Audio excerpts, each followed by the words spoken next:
As I said, the transition from the left quadrant to the right quadrant is not so much what you do, but whom you have to become. Learn how to handle rejection, how not to be affected by what other people think of you, and learn to lead people, and you will find prosperity.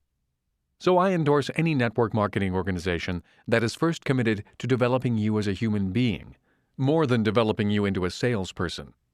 I would seek organizations that have successful track records, a distribution system, and a compensation plan that has been successful for years, a business opportunity you can succeed with, believe in, and share confidently with others, ongoing, long-term educational programs to develop you as a human being.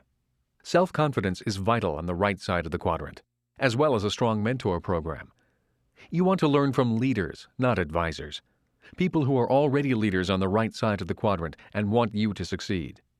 And finally, I'd choose an organization that has people you respect and enjoy being with.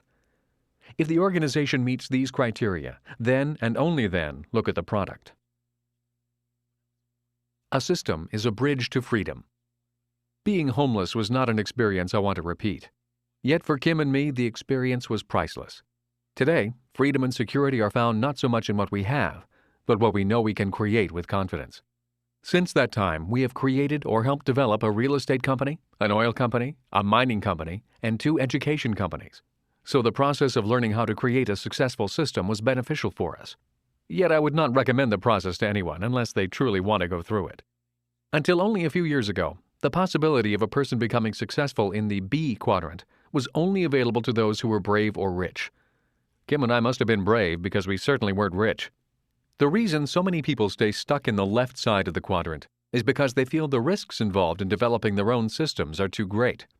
For them, it is smarter to remain safe and secure in a job. Today, primarily due to changes in technology, the risk in becoming a successful business owner has been greatly reduced, and the opportunity to own your own business system has been made available to virtually everyone. Franchises and network marketing took away the hard part of developing your own system. You acquire the rights to a proven system, and then your only job is to develop your people. Think of these business systems as bridges. Bridges that will provide a path for you to cross safely from the left side to the right side of the cash flow quadrant, your bridge to financial freedom. The 7 levels of investors. My rich dad once asked me, "What is the difference between a person who bets on horses and a person who picks stocks?" "I don't know," was my response. "Not much," was his answer. Never be the person who buys the stock. What you want to be when you grow up is the person who creates the stock that brokers sell and others buy. For a long time, I did not understand what my rich dad really meant.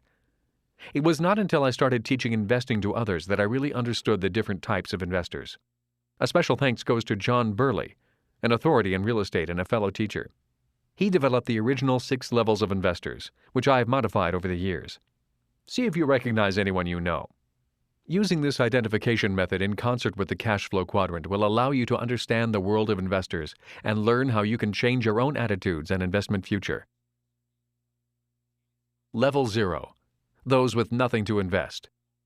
These people have no money to invest. They either spend everything they make or spend more than they make.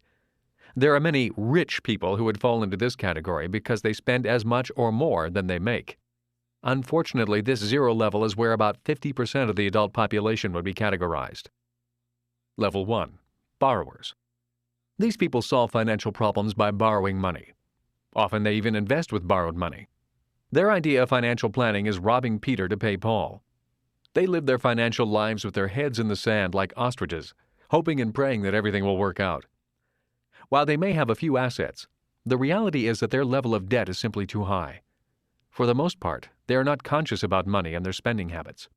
Anything they own of value has debt attached to it. They use credit cards impulsively and then roll that debt into a long-term home equity loan so they can clean up their credit cards and then start charging again. If the value of their homes goes up, they borrow on the equity again or buy larger and more expensive homes. They believe the value of real estate only goes up. The words low down, easy monthly payments has always drawn their attention. They often purchase depreciating toys or doodads such as boats, swimming pools, vacations, and cars with those words in mind. They list these depreciating toys as assets and go back to the bank for another loan and wonder why they get turned down. Shopping is their favorite form of exercise. They buy things they don't need, saying to themselves, "Oh, go ahead, you deserve it," or "You're worth it," or "If I don't buy it now, I may never find it again at such a great price." They think spreading debt over a long period of time is smart, always kidding themselves that they'll work harder and pay off their bills someday. They spend everything they make and then some. If they have money, it gets spent. If they don't have the money, they borrow it. When asked what their problem is, they will say they just don't make enough money. They think more money will solve the problem. No matter how much they make, they only get deeper into debt. They fail to see that the problem is not necessarily income or lack of it, but rather their money habits. They often argue with loved ones about money, emphatically defending their need to buy this or that. They live in complete financial denial, pretending that miraculously their money problems will someday disappear, or they pretend they will always have enough money to spend on whatever they desire. This level of investor can often look rich. They may have big houses and flashy cars, but if you check, they buy on borrowed money. They may also make a lot of money, but they are one professional accident away from financial ruin.